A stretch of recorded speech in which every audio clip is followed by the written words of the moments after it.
Bienvenue à toutes et tous si vous nous rejoignez pour ces 3 dernières manches qualificatives de la classe senior, à commencer par le A contre le B, les pilotes les plus rapides de l'exercice qualificatif de vendredi après-midi, puis nous aurons les C contre les E, les D contre les F.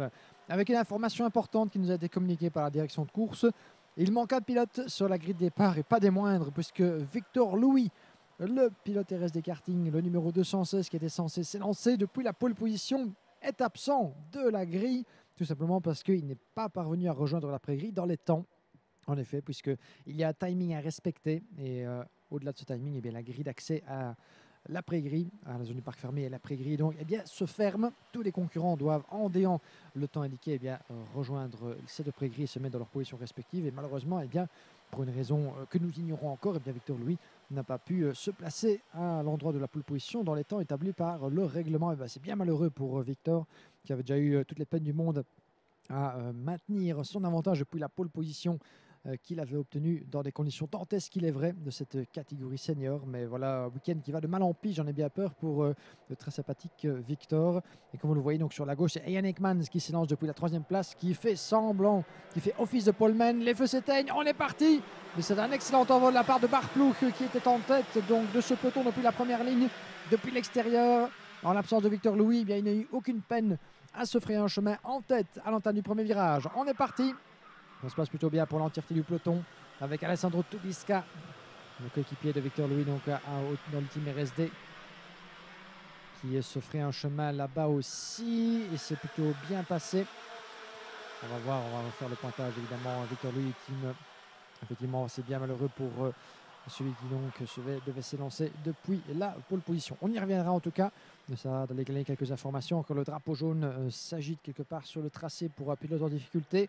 Mais Alessandro Tudiska, en tout cas, s'est frayé un chemin jusqu'en 2e position, juste devant, je pense, Angelo Melli, avec Ian Ekmans dans la foulée. On va refaire le pointage. Mais en tout cas, un excellent départ de la part de Barplouk, qui, depuis l'entame du week-end, a déjà remporté une première manche qualificative. C'était hier, il n'a pas encore gagné ce samedi de compétition. Barplouk, donc 3 dixièmes d'avance sur Tudiska. Et c'est bel et bien Koster, Floris Koster, le pilote néerlandais qui s'est infiltré en 3e position devant Julian Kamen, Angelo Melli. Et nous avons également Tobias Norman devant Ian Ekmans. Eh bien, ça c'est inattendu. Décidément, certains des favoris se font un peu chahuter dans cette dernière série de manches qualificatives. On avait vu Eli Goldstein qui avait eu toutes les peines du monde à réaliser l'arrivée en 14e position lors de sa manche précédente. Il aura encore une course supplémentaire pour tenter de se refaire le piloter des cartes. Mais Ian Ekmans, qui s'est lancé donc depuis la 3e place sur la grille de départ, qui n'est autre que le leader au point avec 4 victoires en 4 courses, eh bien, se retrouve bien loin en 7e position, englué dans le trafic. Comme quoi, un week-end de karting, on vous le disait et on vous le redira toujours, c'est long entre le vendredi et l'accession à la finale de la fin du samedi après-midi. Eh bien, tout peut encore se passer. Et pour l'instant, eh c'est la chasse à Barplouk avec Alessandro Tudiska, décidément bien en verve depuis l'entame du week-end. Tudiska avec une victoire de manche qui prend la tête des hostilités dès le virage numéro 2. Dès l'entame du 3e tour, Tudiska qui impose sa loi face à Barplouk. Voilà une bagarre qui va valoir son pesant d'or entre les deux vainqueurs de manche. Une victoire chacun pour Barplouk et Alessandro Tudiska depuis l'entame du week-end. Qui pour faire la passe de 2 sera ce pilote RSD, sera ce pilote télécarte, Julian Kamen de Victory Lane. On n'entend pas cette oreille, évidemment, il aimerait bien se rajouter au cercle des vainqueurs de ces manches qualificatives. Floris Koster 4e, dépassé donc par le pilote Victory Lane qui tente de se protéger. Floris Koster d'un éventuel retour de Ian Ekmans juste derrière. Mais attention, ça va être très très serré là-bas. Je pense même que nous avons eu Angelo Melli qui est passé devant Floris Koster avec Ian Ekmans. Donc Koster qui a rétrogradé effectivement de la 3e à la 6e position, vous le voyez. Au profil d'Angelo Melli, vainqueur de manche. Ian Ekmans qui va tenter de lui mener la vie dure. Et c'est déjà fait pour Ekmans, qui au moment où on en parle, eh bien, ravit la 4e position. La remontée a sonné. This is hammer time. Oh, et attention, accrochage là-bas avec le numéro 353. Ouh là là, Tobias Norman qui a tenté de prendre l'avantage sur Floris Koster au virage numéro 2. Dans l'enchaînement du 3e secteur, le 3e virage devrais-je dire. Et ça ne s'est pas vraiment passé comme espéré. Il y a eu un léger contact de roue qui aurait pu finir en drame. Heureusement, ils sont parvenus à tous les deux rester en piste. Mais comme quoi, la moindre touchette peut s'avérer ô combien préjudiciable. Et regardez les 3 leaders qui sont dans un mouchoir de poche, bientôt rejoints potentiellement par Ian Ekmans et Angelo Melli. Alessandro Tudiska, Bart Pluch, Julian Kamen, votre trio de tête avec une avance d'un peu près de 1 seconde sur Ryan Ekmans. On refait le pointage. Un éventuel dépassement à venir à la corde. Ça plonge pour Bart Pluch, à l'accrochage. Ou que c'est serré là-bas, Tudiska qui doit se résoudre à garder à l'extérieur. La porte est ouverte et Julian Kamen qui s'y infiltre également. Bart Pluch repasse devant. Kamen deuxième, Tudiska 3. Et ça pourrait profiter évidemment à Ryan Ekmans qui n'en demandait pas tant pour recoller directement. Tudiska qui n'a pas pu résister à la tentation de regarder par-dessus son épaule pour voir où était son poursuivant. Le temps pour Ekmans de lui signifier de continuer à pousser, continuer d'attaquer puisque il nous reste encore pas mal de temps avant la fin de cette épreuve. Mais c'est ici ou jamais que la différence peut se faire. Ça va nous valoir une belle fois d'en pointe jusqu'au bout en tout cas de cette ultime manche qualificative. Il n'y a plus de cadeaux dans les mesures évidemment du fair play, dans les limites du règlement évidemment, mais plus de cadeaux à se faire évidemment. Le résultat vaut son pesant. Pour Ryan Ekmans, il y a une pole position en jeu, même si avec 4 victoires, évidemment, aucun autre pilote de la catégorie senior n'est en mesure à ce stade de lui contester cette pole position en finale. Mais malgré tout, il la veut, cette 5e victoire. Et voilà qu'il double Tudiska de bien belle manière au virage numéro 1. Candidat numéro 1 à ce succès. Ryan Ekmans, 4 courses, 4 victoires. Et voilà qu'il est occupé à mettre la pression sur Julian Kamen. Ce n'est qu'une question de secondes avant que Ekmans, j'ai l'impression, ne prenne la mesure de son ancien équipier. Dans l'enchaînement du virage numéro 4, à l'assaut du numéro 5, le freinage appuyé de l'épingle de l'ancien chemin de fer. Ça ne bronche pas. Tudiska qui se protège du retour d'Angelo Melli. Car à ces deux-là, évidemment, ils se connaissent bien. Une précédente manche qualificative, ils avaient vu se battre pour la victoire jusqu'au bout, au prix d'une légère petite touchette, un moment de haute tension, en tout cas au niveau du franchissement du drapeau à damier. On verra ce qu'il en sera ce coup-ci. Le tout, évidemment, c'est ne pas jeter en pâture tous les efforts réalisés jusqu'ici par un mouvement, par un dépassement qui ne serait pas forcément les plus réfléchis. Ekmans qui tente de passer avec Bart Pluch qui ouvre la porte. Est-ce que ça passe pour Ekmans? Son coup fait rire. Ekmans qui passe deuxième. Julian Kamen qui prend le leadership. Eh bien, on est loin d'avoir tout vu. On est loin d'avoir tout vu dans cette manche. La porte était ouverte, évidemment. Bart Pluch sentait peut-être que la pression était trop intense et fin renard, peut-être a-t-il décidé que c'était peut-être mieux pour lui de se retrouver dans une position de chasseur que de chasser. Alors que le numéro 225 semble en difficulté. Floris Koster, le pilote néerlandais, on l'a vu avancer au ralenti à la sortie du premier secteur. Que s'est-il passé pour Floris Koster qui est rétrograde à la hiérarchie? J'en ai bien peur. Lui qui est bien loin déjà, 8e et qui va... Et voilà, effectivement, je pense qu'il s'agit de Floris Koster là-bas qui a dû rendre les armes. Et effectivement, Floris Koster là-bas qui va rétrograder. Je pense que c'est Loris Satch, pardon. C'est Loris Satch qui semble-t-il a mis pied à terre là-bas. Floris Koster est bel et bien avec nous. C'était Loris Satch, toutes mes excuses, qui a dû mettre pied à terre là-bas, le pilote de Team Falcon. On est de retour en tête avec Julian Kamen et Ekmans. La bataille est solide et elle est lancée. Attention, Angelo Melli qui tente de se filtrer également. Oh, que c'est superbe. Bart Pluch, Alessandro Tudiska, tous dans la même image. Ils sont 5 pilotes à en vouloir pour la victoire finale dans cette manche qualificative. Comme un avant-goût de finale, évidemment, dans le virage numéro 4. Ça passe pour Tudiska sur Bart Pluch. Oh, que c'est serré. Là, je sens que l'accrochage pourrait intervenir à tout moment. En tête, Julian Kamen devant Ekmans avec Angelo Melli, son équipier qui l'aide juste derrière pour tenter, évidemment, d'aller chercher le pilote néerlandais. Puis nous avons juste derrière Alessandro Tudiska avec Bart Pluch.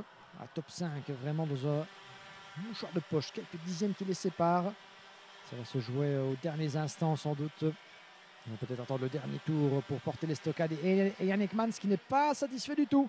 Et il n'est vraiment pas content. Il le manifeste à Julian Kamen. Regardez le geste qu'il vient de faire à son ancien équipier. Et il prend la tête des hostilités sans demander son reste en prenant Angelo Melli avec lui. La porte était ouverte par Julian Kamen, peut-être un peu trop facilement semble-t-il, mais même s'ils sont des teams différents, avec des intérêts forcément opposés. Entre anciens équipiers, ça se respecte malgré tout. Mais Ryan Ekmans n'a eu aucune difficulté à s'infiltrer, à prendre la tête dans ce virage numéro 1. Il était visiblement peu satisfait du déroulé des opérations. Alors que vous avez vu sur la droite le kart numéro 286. C'est Ruby Verlinden qui à nouveau a dû mettre pied à terre là-bas à l'extérieur de l'épingle à cheveux. Confirmation que Victor Louis était le grand absent de cette dernière manche qualificative pour son groupe. Ça, c'est le genre de mésaventure qui, à ce niveau, ne pardonne guère. Surtout quand on a des aspérités, des ambitions de victoire ou de bons résultats en finale. Julian Kamen qui contre-attaque sur Angelo Melli. Oh, une légère touchette! Une légère touchette entre Kamen et Melli. Angelo qui proteste évidemment. Julian Kamen qui a tenté de se glisser à la corde du pilote GP. Et ça a failli se terminer en drame là-bas, mais la touchette était relativement furtive. Suffisamment en tout cas pour mettre en pétard Angelo Meli. Ça permet à Ian Ekmans évidemment de prendre la poudre d'escampette, de se mettre à l'abri d'un éventuel retour. Et c'est ce qu'il fait de bien belle manière, Ekmans. Il n'en demandait pas tant qu'on lui serve cette victoire sur un plateau. Lui qui a été un peu chahuté dans les premiers tours, c'est le moins qu'on puisse dire, puisqu'il était jusqu'en 7e position. Il avait rétrogradé dans les premiers tours de cette épreuve avant de retrouver son rythme et toute la puissance du châssis Esprit du team EGP. Alors que derrière, il va laisser évidemment les autres de ses poursuivants s'expliquer entre eux. Et voilà qui passe. On va refaire le pointage au niveau de l'écart massif qui vient de se construire. Et Yannick Mans, attention, la touchette à nouveau entre cette fois-ci Angelo Meli et Bart Ploeg. Puisqu'avec près d'une seconde d'avance, je ne pense pas que Yannick Mans pourra être rejoint à nouveau. Regardez derrière comme ça continue de se battre sans coup férir avec Jordi Bosman qui vient de se faire... Jens Breza, pardon, devrais-je dire, qui vient de se faire doubler par Alessandro Kudiska. Ça continue de se placer. Nous sommes dans l'avant-dernier tour. À l'approche de la chicane. Angelo Meli sous la pression de Bart Ploeg là-bas pour le gain de la 4e place. Kudiska juste derrière qui s'est fait doubler par Jens Bezard. Kudiska donc qui reste pour l'instant en observateur. Je pense même qu'il va de perdre une nouvelle position pour fuite de Tristan Krohn et son châssis Solicart. Une fin d'épreuve un petit peu en mode tronqué pour Alessandro Kudiska, j'en ai bien peur. On va refaire le pointage. Donc il repasse devant nous à l'entame de ce dernier tour. 1 km 366 à couvrir. Regardez la contre-attaque de Kudiska. Et voilà qui repasse sur Jens Bezard pour le gain de la 5e position.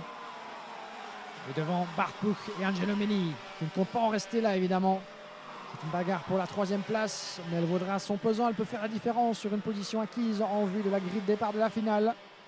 Pas question évidemment de lâcher le moindre pouce de terrain. Ekmans, aucun souci à se faire pour le pilote belge, juste devant Julian Kamen qui est sorti d'affaire en quelque sorte. C'est derrière que c'est encore assez révolté, assez chahuté. Angelo Meli qui tente le tout pour protéger sa 3e position. Bart Ploeg évidemment qui va tenter de le shaker, tenter de le secouer un petit peu dans les derniers instants. Ça regarde au-dessus de son épaule évidemment. Il reste un dernier virage, un dernier coup d'accélérateur pour Angelo Meli de conserver cette 3e position qui fera la différence potentiellement. Pendant ce temps-là, le drapeau à damier accueille la victoire d'Ekmans. Julian Ekmans 2e et la 3e place finale pour Angelo Meli devant Bart Ploeg, devant Alessandro Kudiska qui aura plongé sur la ligne d'arrivée comme un sprinter à la fin de 100 mètres. Mais finalement, il sera parvenu à conserver l'avantage sur Jens Bezard sur la ligne d'arrivée pour 67 millièmes de seconde sans parvenir à sauter Bart Ploeg à qui il concède à peu près 2 dixièmes. Eh bien, chers amis, voilà des avant-goûts de finale de cette catégorie senior. La catégorie senior donc, qui se disputera sur le coup de 17h10 avec sa finale A, suivie par la finale B dans la foulée. Voilà votre résultat complet. Yann Ekmans, Julian Kamen, Angelo Meli, votre top 3 devant Bart Ploeg, Alessandro Kudiska, Jens Bezard, Tristan Krohn, Theo Piermet, Casper Normans, Lang Noll, Kilian Wellens, Gilles Renmans, Reis Nubern, Mika Voss, Darren Bury 15e, suivi de Henk Voijk, Mathis Merscout, Jiro van Devenvoorde, Quentin Anoul, Tobias Norman, Forest Koster, Olivia Sanson, Danny Bowman et deux abandons vous signaler, celui de Laurie Satch, Ruby Verlinden, malheureusement qui n'auront pas vu le drapeau à damier. Et le malheureux Victor Louis qui n'aura même pas pu prendre part à cette dernière manche qualificative après avoir manqué le temps imparti pour rejoindre le parc fermé et la pré-grille. On en reparlera. Victoire donc, la 5e en autant de tentatives de Ian Ekmans qui reste sur un home run absolument impressionnant. Lui qui n'était pas parvenu à signer la pole position mais s'en sort toutefois avec les honneurs en terminant leader du classement des manches avec les 80 points qu'il empoche à la fin de ces manches. Le voilà dans la peau du poleman en vue de la finale A de la classe.